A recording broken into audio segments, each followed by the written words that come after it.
We have one more act for you this evening. He has been a fairly regular performer here on various different occasions, doing either supporting other people in their open mic slots or having a few open mic slots himself. I believe had a more extended set, the first ever Scratch and Spit, about a year ago or whatever it was, so we are delighted to welcome him back. Please put your hands together for Dylan Ross!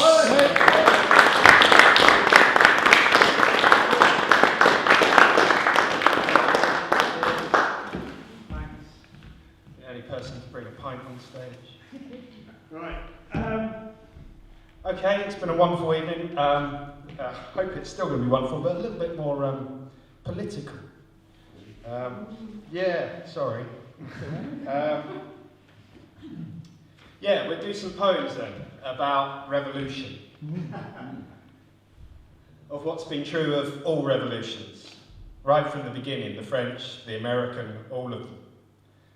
This is a fictional set of poems, a cinematic set. You've got to picture this mansion up on top of a hill housing the last of the idle rich, the last of the 1%ers, the last of the bourgeois, the last of the performance poets. They're being encircled tighter and tighter by the ringing of revolution. All of the people inside spiritually resemble Kevin Spacey. All of the people on the outside physically resemble Tom Hardy. As a matter of fact, these poems are so cinematic, they're being made into a movie right now by Sam Mendes. It stars Jeremy Corbyn as Kim Jong-un. Anthony Hopkins plays George Soros. Lawrence Fox plays Jacob Rees-Mogg. Benedict Cumberbatch plays Dominic Cummings, and Dominic Cummings plays God. And I play Bob Dylan, a young Bobby Dylan. Now, I play Phil Ochs, probably. Of course you do. And what about you? Well, you have the starring role. You play the people, baying at those mansion doors for justice, liberty, a fair deal. Flaming torches are available. This is Bridport. And we dance to the ringing of revolution. Of course we do. So, here's Act 2. Okay. I am white and male and middle class. I am white and male and middle class. And you know what else is true? I believe in justice for the many, not just the few. I'm a cooperatist, I'm an idealist, I'm an international socialist. I'm Friedrich Engels and I'm Jeremy Bentham. I'm Clement Attlee and Tony Benn. I'm patient, willing and listening. I'm Abbott, I'm Khan, I'm Corbyn. I am white and male and middle class. The patriarchy gave me a free pass. I am much more likely to be a winner. But I'm also Helen Keller, I'm also Dennis Skinner. I'm Peter Tatchell and Bertrand Russell, I'm Laurie Lee and George Orwell, with flowing pen, rusted gun and a warning. I'm an international brigadier walking out one morning. I am white and male and middle class, but I identify with the struggles of the past, for they are still the struggles of today. I am Malcolm X, I am MLK, I am Che Guevara, I am Karl Marx, I am Rosa Luxemburg, I am Rosa Parks. I'm Nelson Mandela and Pablo Picasso. I'm Albert Einstein and Fidel Castro. I am white and male and middle class, but I'm an anarchist at heart, and I'm a moderate, and I'm a radical, and I'm a green. I'm Bernie Sanders, I'm Nye Bevin. I'm anti-apartheid and I'm an abolitionist. I'm a revolutionary and a Spartacus. I am Spartacus, I'm Spartacus, I'm Spartacus. I'm Spartacus. And Spartacus is us. I am white and male and middle class, and you know something else about me. I believe in love, equality, equity, and empathy. I'm fragile. I am flawed. But when we all come together as one, I know for sure we shall overcome. Woo!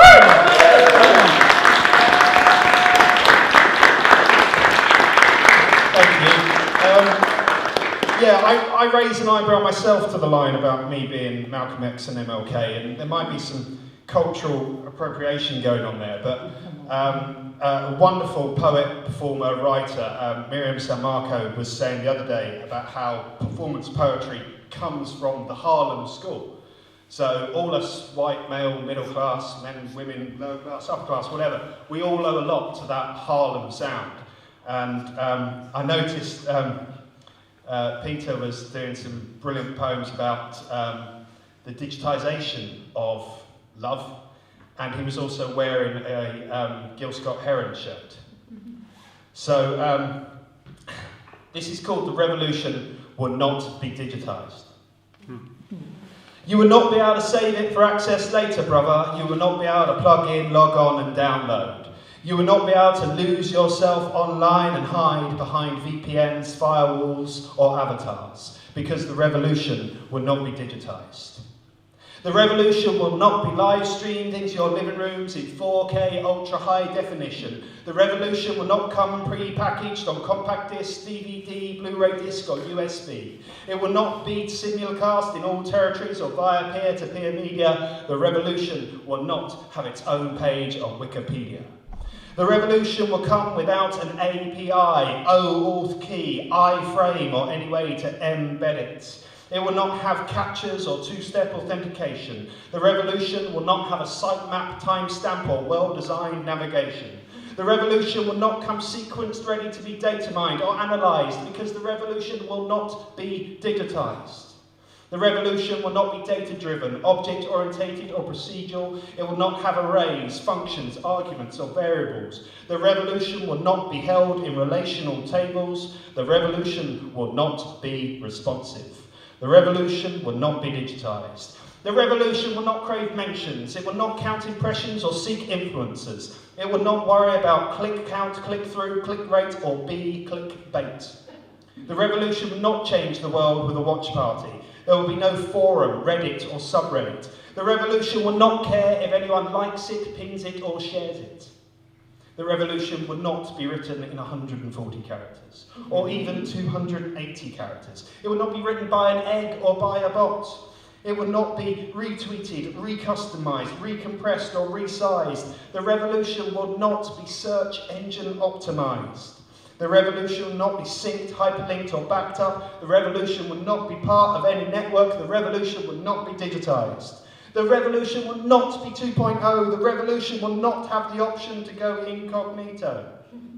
The revolution will not be instantly Instagrammable. The revolution will not be user programmable, nor HTML, PHP, Ruby or JavaScripted. The revolution will not be open source or blockchain encrypted. The revolution will not be digitized. The revolution will not come with 3 upgrades or a roaming plan on 3G, 4G, 5G or LTE. You will not have to worry about your device being backwards compatible or your content being shareable, having a fixed IP or a wireless AP. The revolution will not respond to pressing F5 to refresh. The revolution will not have a factory reset. The revolution will not send you a friend request.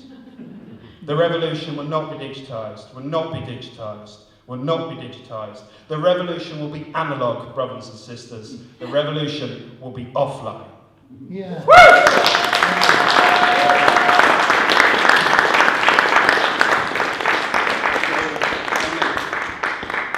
Struggling slightly to read the words on this. Oh, I'm not going over to the Kindle. That just seems ridiculous after doing that. Is there any way we digitised and then using that? Tread on that in a minute. Okay, so I did this a couple of months ago, I guess, and I thought it was going to be a one-off. And it's not a one-off, unless something happens in the next 4 days, and who knows, and Brexit is cancelled again and gets rolled on again. This is the last chance I get to perform this, and you get to hear it. So this is Whizz, and this is a slightly updated, the IndependenSe version. I realise that gag doesn't work spoken out loud, but if you see independence written down, you'll see what I mean. Okay, Whizz. The fireworks have been cancelled due to lack of adequate planning, and safety measures not put in place. A bitter slap across the face of certain set of malcontents, a cold front from the continent, meeting a wet wind consistently blowing northwesterly, turbulent conditions persist. The pile remains ready to be lit, a bonfire of our vanities, our pride and prejudices, one big pile of rubbish. So we stoke up the fire and the pyre add more fuel to the flame, and no one's really sure who to blame, so we blame each other, the whole world and his mother. We don't look at ourselves and think, maybe it's us in this together. No, we'd rather blame foreigners, politicians, experts and the weather. After all, we lit the blue touch paper, and once done you don't return. The people have spoken, but people notoriously never learn. And what of all those fireworks in Aaron Banks' special box? Will Jan the 31st finally see them burst? Explosions in the sky of stolen diamonds paid for with secret donations, stuffed into the cabinet by arch-conspirator Cummins, packed into a stack of rusty Russian biscuit tins, shiftily shuffled by Gove into the back of Wiggy's car, bangers smuggled over from Calais to Dover by Dominic Raab. Set aloft unchallenged, up she went, but soon she was spent. There she is, a burnt-out carcass of tissue-thin lies and rusted steel, ruining the crops and ruining the field, falling from the sky for the bovines to find, the metal and the mud churned into cud, making the cow sick, spoiling the hay, destroying the wheat, old Theresa May. And Catherine Will Corbyn, spinning around, this way, that way, is he in or is he out? Spluttering and spitting, softly spoken, stuttering shell to stammer perhaps, or a stammer just in case. Lots of momentum, but he stays in one place. Wants to move forward, but he's far too entrenched. All of that action, but he stays on the fence. Filthy volcano of shit that's Farage. Locked in a box on the shelf in the garage, taken out once every year to spout inflammatory remarks and spread unfounded fear. When you light his paper, he somehow remains lit, stiff upper lip, wobbly bottom one split. Always dangerous to return to, even though he never quite goes off. He's no man of the people, but a well-moneyed toff. And call me Dave Cameron. A tabletop show, a new mandate to tout, promises, but then he just fizzled out. A small indoor assortment, a failed appointment, a massive disappointment, pointless and without enjoyment, bows out, blows out a weird little turd, curled up and flopped out, now unseen and unheard. And what's this? A rocket, a light in the sky, finally something, with some noise flies by. But it's all flash and trousers, never gets to any real height. A sparkle of showers, a shower of shite. With a tinkle and echo of order, Oliver, and hardly any real conviction, bringing nothing new to the party, nothing new to the show. A last little pop before they both have to go. Here, have a sparkler. Spin it around. A little Rory Stewart to hold in your hand. Write your name in the darkness. Soon and goes out. Just a glint in your retina remains for cynical political gains or a CV to rack up. Unsure which end is which. Careful, London. Don't pick him back up. And here comes Rees Mogg, flaming torch held aloft, pitchfork in hand, hailing back to a less tolerant land. Leading the chorus of the right-wing press who, sensing profit from chaos, want nothing less, chanting, remember, the Belgrano and who sunk her. Remember, burn them, Bernier and Junker. Remember how great the empire used to be. Burn them, free movement and personal liberty. Remember, the 17.4 million, what they say. Burn them, employment projection and the ECJ. Remember the will of the people. Burn them, Swinson and Cable. Remember, blue passports and sovereignty. Burn them, trade deals and democracy. And there, the guy sits uselessly on top of the pile of old rubbish, only fit for burning, tubby and self-satisfied looking, fixed of grin and gurning, troubled and bedevilled, its crumpled suit dishevelled, loose tie at a jaunty angle, hair a mop of jaundice hay. No penny for this mannequin, no pennies for the poor, a pointless throwback to a simpler, unfairer time when prejudice was rife and a man could beat his wife, cheat on her and call others sexist names, throws racist insults onto those flames with barely a whimper of complaint. This particular guy is lumpy and grotesque, but isn't that how we like our guys best? When they look clownish and a mess, like they just couldn't care less. And somehow we throw this one right to the top. So we thought, another dastardly plot, successfully squashed in the bowels of Parliament, old barrels of gunpowder sit, a tinderbox, waiting for the moment when they can be relit. So give me a Zippo, or a box of Cook's extra long matches, and I'll set light to the whole bloody thing and see if it catches, because you know it's really quite a sight when the planet itself is actually a light. Such a petty sideshow. It's really quite obscene. These pretty colours, red, blue, yellow, purple, even green. Look up and see a circle of stars shining in the sky, sparkle and fade as one of them dies. Flip a coin, especially minted and weighted, one side fractionally larger by a percentage. And it always falls the way they predicted. But it can't cover the cost of a simple restoration job, a symbolic ringing of an old clock tower bell, a sure sign things are going well. And there's room in this handcart for us all, selling passports to hell, the right colour and all. Are the priorities wrong when people are starving? What price a bomb? And so tonight they will go off. Another dastardly coup, engineered to fall, nobody but you. To seize import from the truth, consolidate power for the few. An Independence Day!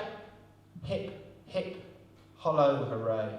Of smug satisfaction for removing the nation of wild regulation and oversight and protection. Alas, no exception. So exit plans hampered, enthusiasm dampered, sparklers left in puddles, red-faced and befuddled. There is rain on that particular parade. The march will be postponed.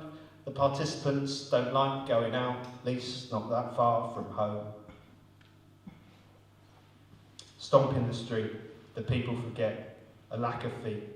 Perhaps that's for the best.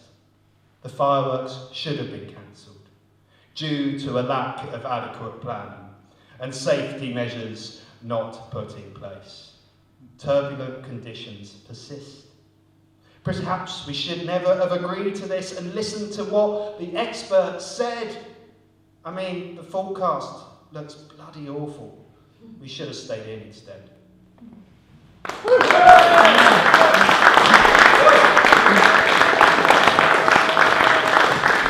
you very much. Lovely. I'm going to finish with a less political one. So this is kind of my calling card. So thank you very much. Lovely. This is the Onamata Poet. Not just the meaning, but the irrational feeling, the pitch and the ring, the way the words sing when put the right way around or the wrong way up. Oh, it's like a splash of magic spilt from a cup. Just one drop of this poetical potion, an expressive elixir of locution, vocable and soluble, a vocalised lotion, a sip from his chalice, poisoned, but without malice. Infused with connotations of wordy concoctions, dripped in with a plop, they click and they fizz, the liquid of language will hiss.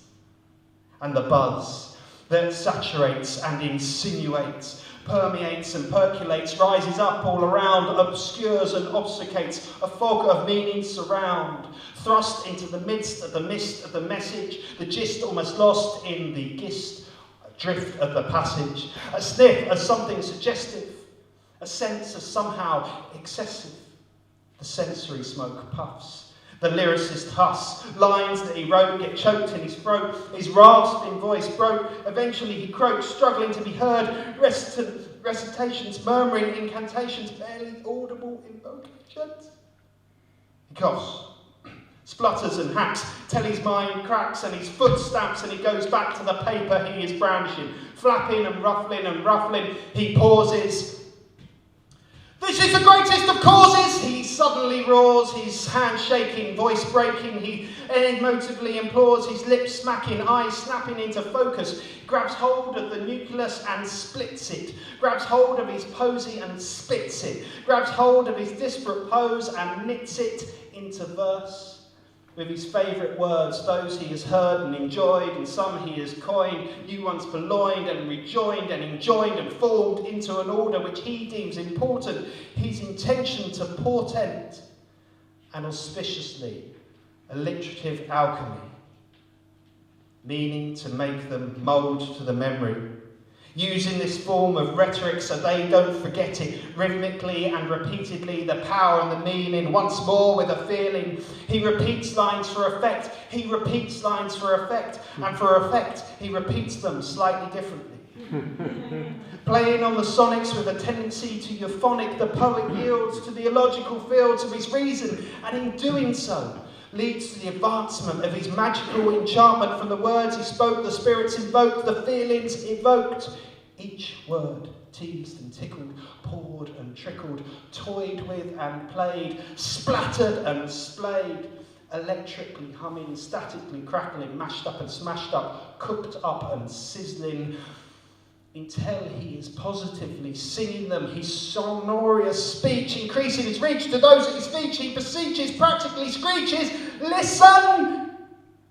And with that he stops, his metaphorical microphone drop, and he leaves his rage on the page, and the Onamata Poet leaves the stage. Yeah.